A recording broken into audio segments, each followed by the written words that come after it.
As I mentioned today, we are joined by Lem Garcia, personal injury attorney and founder of Lem Garcia Law, to discuss a rapidly growing national concern, the rise of AI-driven auto insurance claim systems that may undervalue now crash settlements and pressure victims into accepting unfair payouts. Lem, thank you for joining me today. I sure appreciate your time. Hi, Jay. Thanks for having me. You got it. So, Lem, what exactly are insurers using AI to do in an auto injury claim, and how widespread is this trend across the country? Insurers are using AI to be very efficient and quick with their handling of claims. Ultimately, they're trying to save money, pay out claims quickly as possible, pay out the claimant for as little as possible so that they ultimately save money. It's very rampant. We're seeing a lot of clients get offers from the insurance company very quickly, while it's very efficient on one end where they just ask for documents to be uploaded. They can assess a claim quickly. On the other end of it, the claims are being evaluated too quickly, and perhaps clients are being pressured to take offers that are probably not the full value of their claim. When did we first start noticing this, Lem? I started noticing this within the past year. Clients would come in or call us over the phone and say they got an offer from the insurance carrier already, and it's maybe just been a couple days since their accident. And from what I've had discussions with other people, it looks like it's becoming more and more rampant that the offers are coming in quickly, and that they're just being asked to upload documents like photos of the car, and then people aren't even people are not coming out. They're not having investigators come out to assess the damage of the car. They're just having the photos evaluated by what turns out to be AI. Do we know why the shift is happening now, and what are insurers gaining by automating this settlement decisions? I think insurers are gaining a lot. They're evaluating claims much more quickly, saving time and money. The adjusters don't have to necessarily look at data as closely. They're having the computers, the AI, assess claims quickly and efficiently, and it's just saving them a lot of time. Can you walk us through how these automated or app-based settlement offers work from the moment someone reports a crash?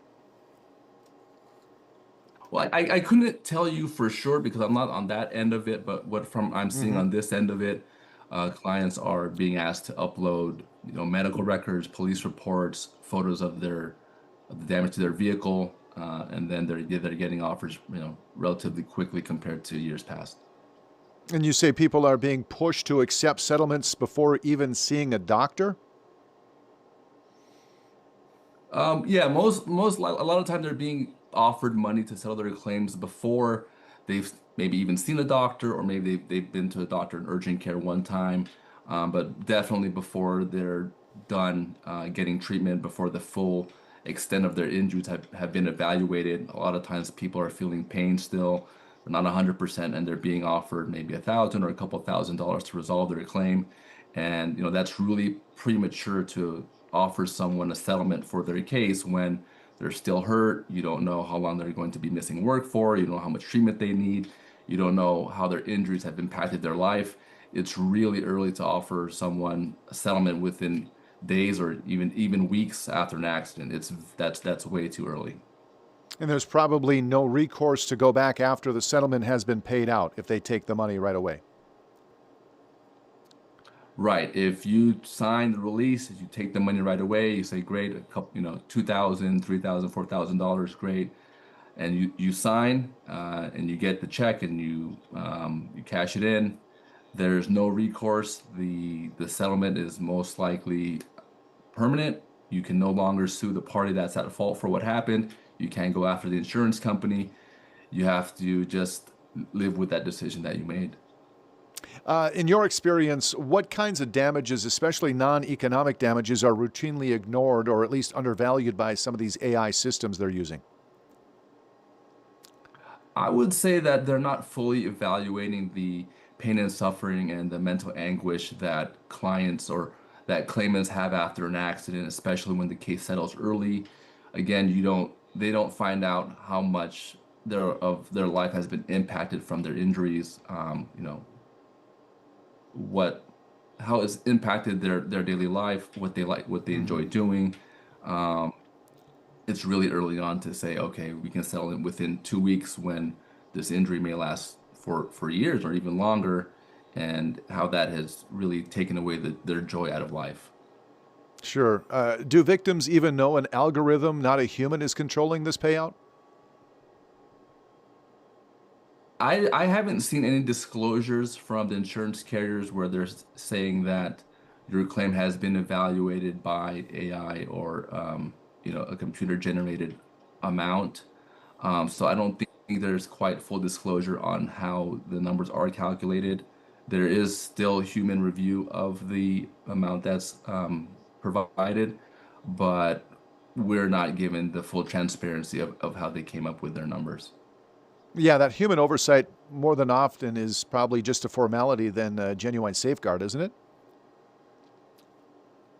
You know, I would hope that it's not just a mere formality. I would hope that the adjusters are taking their time and saying, okay, what AI is giving is just more of a suggestion rather than something that they have to abide by and they can override it. Hmm. But I think, just human nature. I think if you're given an answer and it won't take much time for you to just accept, and you don't have to review it. You can just continue on to your next file because you have a lot of work. I think there might be a tendency to say, okay, yeah, I trust AI. I trust what's given to me. Let me just approve this and move on.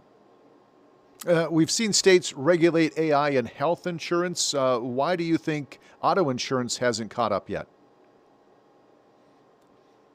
Well, in health insurance claims, that's a first party claim. That's like your own health insurance company, and you pay them, premiums, dues, and they have a higher duty to you versus in a car accident claim, you're most likely making a third party claim, which is against the other party.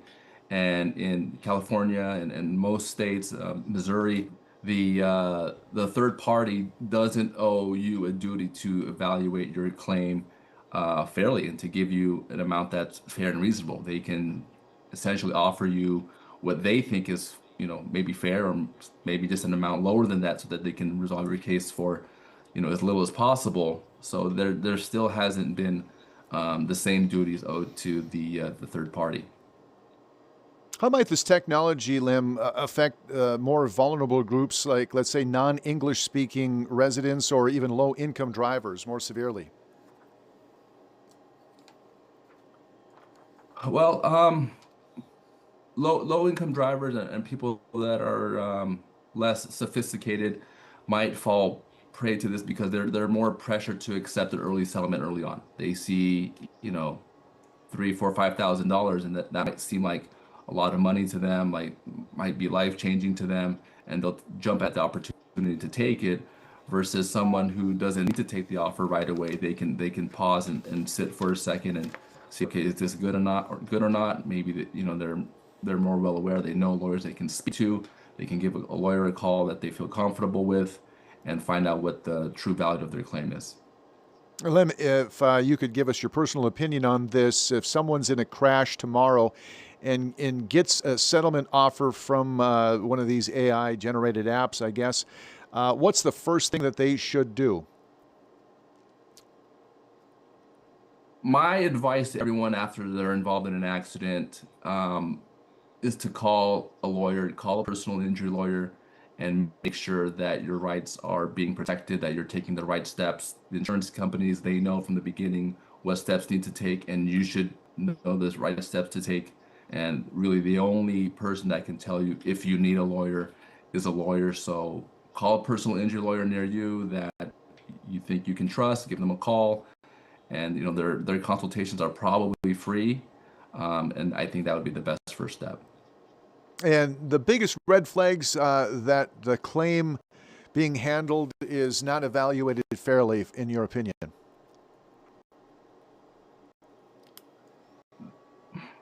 I would say how quickly the settlement offer comes in to you. Some people say, oh, okay, the adjuster wasn't nice to me. That's a red flag. But I think whether the adjuster is being kind to you, whether they're being rude to you, it doesn't matter. I think a big red flag is how quickly the settlement offer comes in after the accident. Lem, if you could leave every driver with one piece of advice about navigating an AI-controlled claim system, what's that single most important thing that you want them to remember? I would say that if you get an offer, just pause, give it time.